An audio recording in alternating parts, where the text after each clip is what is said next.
Alfonso Bustamante, presidente de la CONFIE, fue CEO en Corporación Financiera de Inversiones, fue presidente de la Sociedad de Comercio Exterior del Perú, es administrador de empresas en la Universidad de Boston. Buenas tardes con todos. Quiero decirles que es primera vez, confieso, es primera vez que vengo a Pucallpa y quiero darles mis impresiones. Estoy realmente impresionado con el desarrollo de la ciudad, pero he quedado muchísimo más impresionado con este tremendo teatro. Tiene una infraestructura espectacular, lo felicito, felicito a los alumnos y felicito a los que han hecho esto una realidad. Bueno, yo quiero contarles un poquito de mi vida, quién soy. Soy Alfonso Bustamante, soy arequipeño, nací, estudié, me crié en Arequipa y me fui a estudiar a Lima y después estudié en los Estados Unidos. Siempre fui un estudiante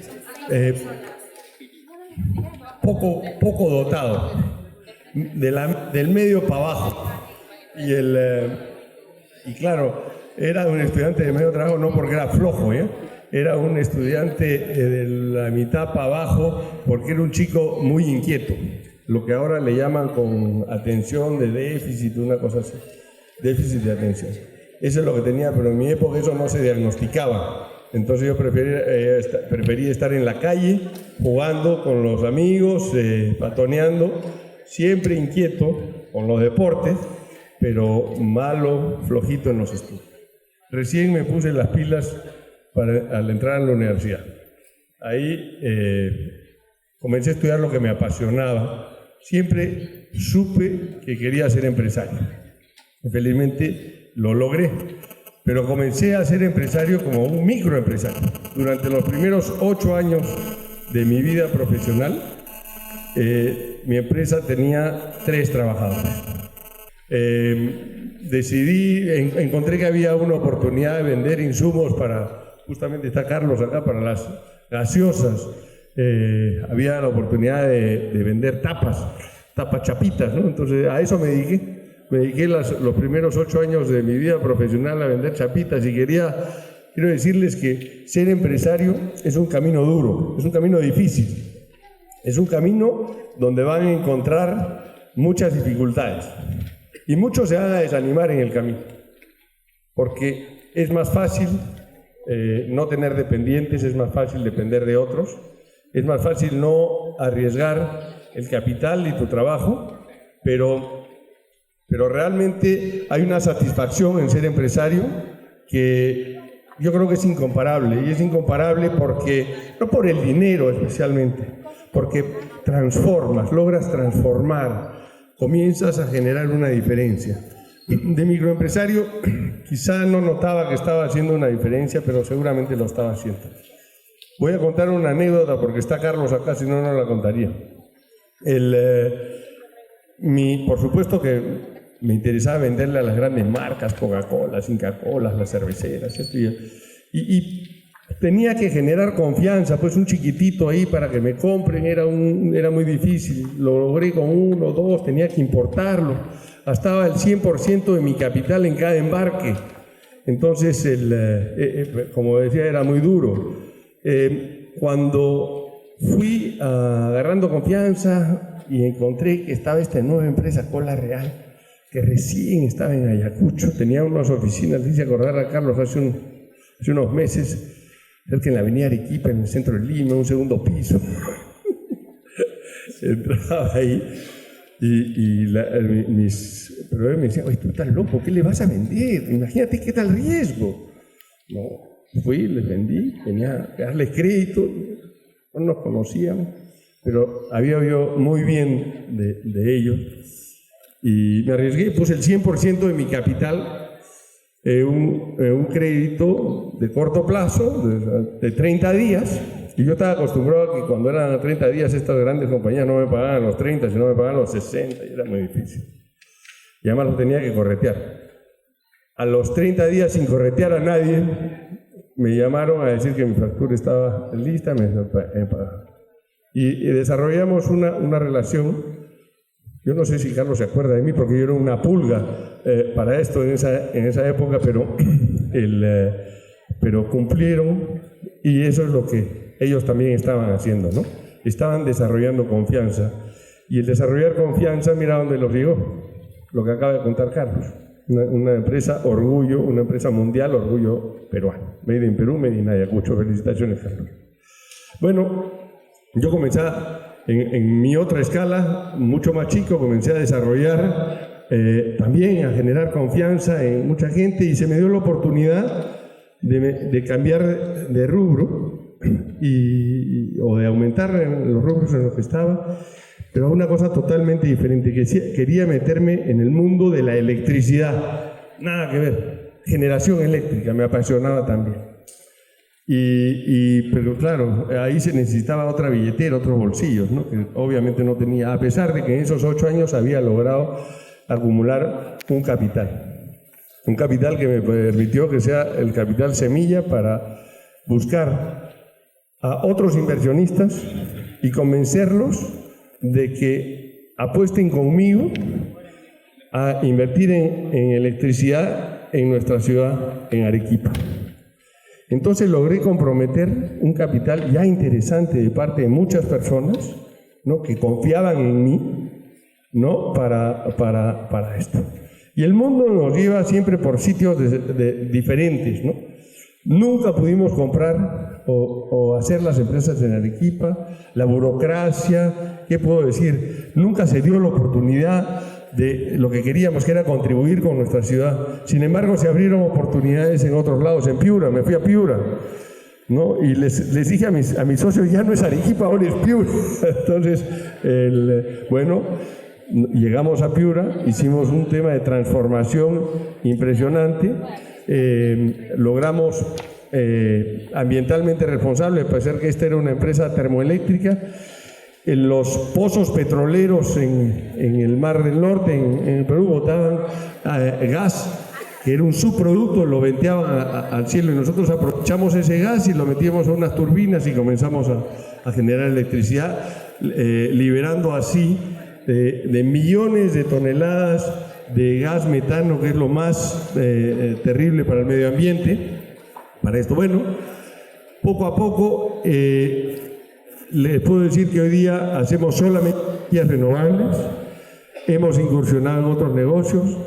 El negocio de energía sigue siendo un negocio importante para nosotros. Tenemos la primera central, el complejo híbrido renovable que existe en el Perú, energético renovable que existe en el Perú, que combina la energía fotovoltaica con la energía hidroeléctrica y las baterías inteligentes para hacer mejor servicio a nuestros clientes.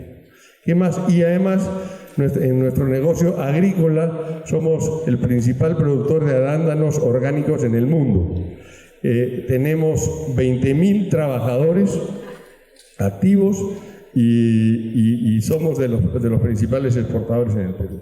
Bueno, lo que más apasiona en este negocio no son los resultados económicos, sino haber podido transformar la vida de 20.000 personas en el norte del país. 20.000 personas que hoy día tienen un trabajo digno y tienen una actividad productiva con nosotros. No sé quién tiene el control remoto para hacer una presentación. Pero he venido a hablar de otra cosa. En realidad he venido a hablar de cómo seguir transformando al Perú. Y la responsabilidad, mi responsabilidad empresarial me llevó a postularme a ser presidente de la CONFIEP. Es un gremio de gremios que agrupa a 22 gremios empresariales, y desde estos creemos que podemos hacer una diferencia. Quiero que vean los cuadros que están atrás, porque hay una retórica que hoy día nos dice que el empresariado es muy malo, es enemigo de los derechos de los trabajadores, solo les interesa hacer dinero y todas las demás cosas. Yo les quiero decir, por las cifras que ven acá, que primero, el modelo económico no ha fracasado. Fíjense el índice de desarrollo humano, que es el que mide en realidad el desarrollo de las personas. Hay que enfocarnos en las personas para ver si estamos mejor o peor. Y hemos subido de casi un 33% en lo que queda. El tope es 1 y estamos en 73 2%, no puedo leer bien, 76.2%. La esperanza de vida también subió con ello. Estamos enfocándonos en las personas y no hablando de millones de dólares, ni exportaciones, ni ser los primeros. Estamos hablando del desarrollo de las personas. Miren la cantidad de cómo se ha incrementado el gasto per cápita en salud y cuál es el gasto público en educación por alumno. Estas cifras que están acá no hubiesen podido ser alcanzadas si la economía no hubiese crecido. Y la economía crece porque hay inversión. Desde el año 1995 hasta el 2021 la economía creció 370%. 370% quiere decir que hay muchos años que tenemos un crecimiento de doble dígito. Pero ¿saben cuánto creció la recaudación fiscal en ese mismo periodo? 1.300%. 1.300%, 8 veces más que el crecimiento de la economía. Entonces, ¿qué pasó? El Estado se convirtió de un Estado que tenía un presupuesto de cerca de 4.000 millones de soles a un Estado que tiene un presupuesto de 130.000 millones de soles. ¿Dónde se va el dinero? Se va el dinero y se puede ir el dinero en cerrar las brechas que tenemos tan grandes ahora. Tenemos unas brechas que están acá en saneamiento. Ya habló Carlos de la anemia infantil. Que son la anemia infantil, no pararemos de hacer énfasis en esto porque limita el desarrollo cognitivo de los niños. Cualquier gasto en educación va menos eficiente, la mitad eficiente cuando uno tiene estas cantidades. Y la infraestructura educacional también tiene los déficits que aparecen acá. Pero sin embargo, ¿qué vemos? Que son las protestas que nos llevan a la violencia que hemos tenido en los últimos tiempos. Ha estado en el centro de la agenda nacional, han estado los problemas que acabo de mencionar. Está la persona humana, están las personas en la agenda. ¿Cuál de estas propuestas, que son las que llevaron, las propuestas políticas que nos llevaron a la violencia, están pensando en el desarrollo de las personas? ¿Cuáles son las propuestas que se hicieron para cambiar esa situación? Ninguno. El cierre del Congreso, la renuncia a la presidencia, la eliminación de la Constitución no son alternativas, no es constructiva. Hemos estado idiotizados con una política de destrucción. Durante años, durante 6 años por lo menos, estamos en las peleas que nos llevan a decir yo te vaco, tú te vas, yo me voy, si queremos esto, todo está mal, pero no hay soluciones. Entonces queremos traer soluciones de verdad.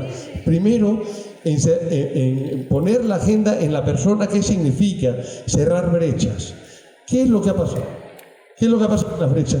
Tenemos el dinero. ¿Por qué no hemos podido desarrollar? El Estado ha recaudado el año pasado volvió el gobierno a romper un récord de recaudación, ¿no? Hoy día, sin embargo, vemos año tras año que las obras no se acaban. Las obras fundamentales no se acaban. Perdón, se me pasó la anterior. Acá, ¿qué estamos haciendo? Desde CONFIEP tenemos una alianza con 15 cámaras regionales. Acá está la presidenta de la Cámara de Comercio de Ucayali y nos reunimos todas las semanas. Todas las semanas nos reunimos 1 hora para entender cuáles son los problemas de las regiones, trasladar ideas, ser propositivos, comunicar y ser propositivos, todas las semanas.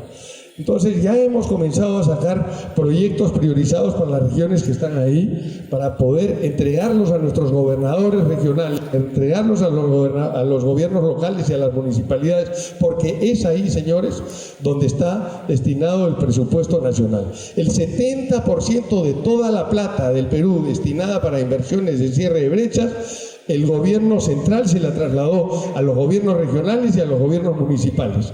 Lo único que no les ha trasladado son las capacidades, el apoyo técnico, el respaldo. Entonces, esto que tenía una buena intención de que las regiones reciban todas las atenciones que quieran y que nos podamos enfocar en nuestros problemas, se hizo de manera incompleta. Entonces, hay que trabajar. Ya hemos presentado para las primeras 5 regiones los proyectos y seguiremos haciéndolo. Nelly me ha pedido uno para, Nancy me ha pedido uno para Ucayali, de todas maneras. El empresariado se dice que es indolente, sin embargo, hemos estado contribuyendo siempre en educación, en salud, pero acá está, este cuadro es el más importante, la línea de pobreza. Hay 2 mediciones importantes de línea de pobreza que tienen que ver. La pobreza monetaria es la plata en el bolsillo de la gente, y la plata en el bolsillo de la gente ha hecho que millones de peruanos salgan de la línea de pobreza, que estaba en nivel del 58.7% en el año 2004, es decir, 6 de cada 10 peruanos eran pobres monetariamente, y hoy día, antes de la pandemia, en el 2020, alcanzamos a llegar a 20, o sea, solo 2 de cada 10 peruanos se mantenían en el nivel de pobreza. Debería ser 0, yo lo sé, pero no. Lamentablemente la pandemia y los malos gobiernos que hemos tenido y la violencia últimamente, que nos subió 2 puntos adicionales para colocarnos en 27.5, ¿no?, nos está devolviendo a gente que había salido de la pobreza y hoy día ha entrado nuevamente con las cifras del último trimestre. Entonces esto está mal, pero sin embargo, cuando veíamos, oye, esto no hace sentido. Yo no veo que en las calles, no veo en la gente que hayamos vencido a la pobreza en un 80%. Entonces nos dedicamos a buscar otra métrica más acorde y encontramos esta de pobreza multidimensional, que es la que está líneas arriba. La pobreza multidimensional es la que mide en tres aspectos la vida de las personas. El primer aspecto es el que está vinculado a los hogares. Tengo acceso a luz, agua y desagüe en mi casa, cocino con leña, cocino con electricidad, con material. Eso es la primera medida. La segunda métrica es la dimensión de la salud. ¿Qué tan cerca está mi acceso a la salud, o cuánto acceso a la salud tengo, y cuánto es el nivel de la educación? Y en esas 3 métricas vemos que ya estamos jalados. Era 75% y todavía estamos en un penoso 42% de pobreza multidimensional, que esto es más acorde con esto. Entonces, vemos qué pasó. Y lo que pasó son el déficit de estas cosas, de salud, de infraestructura, de agua, de desagüe. Entonces hay que corregirnos. ¿Qué pasó? Lamentablemente, lo que falló en el modelo fue el rol redistributivo del Estado. Habiendo sido capaz de recolectar las cifras récord de dinero, no ha sabido o no ha podido gastarlas. En parte, lo que acabamos de hablar de la mal concebida o incompleta regionalización no ayuda para eso, no ayuda para el cierre de brechas. El acceso a la salud, no podemos seguir siendo indolentes cuando vemos los hospitales donde va un paciente que tiene apendicitis o una afección más grave y le dan cita para entre 2 meses con suerte, o de 3 meses con suerte. No puede ser. En el caso de los empleadores, nosotros, los empleadores, contratamos para los trabajadores un seguro de salud a todo riesgo, para ellos y para sus familias, a precios justos, a precios suficientes para el servicio. Sin embargo, en el caso de salud, vemos que los resultados son muy malos.